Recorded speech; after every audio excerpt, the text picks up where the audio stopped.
मोहब्बत को तरस जाओगे। तुम मेरे बाद मोहब्बत को तरस जाओगे। तुम मेरे बाद मोहब्बत को तरस जाओगे। तुम मेरे बाद मोहब्बत को तरस जाओगे।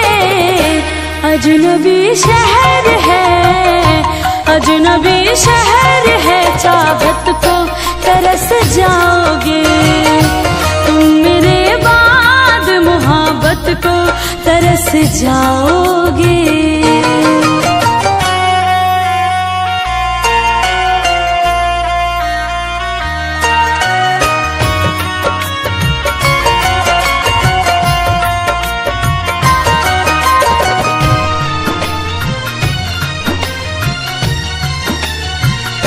मेरी आँखों में आंसू देख के मुस्कुराते हो।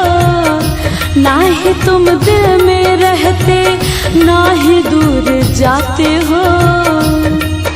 इस उजड़े चमन में फूल खिलाएगा कौन? हमारी बात तुम्हें इतना याद आएगा कौन?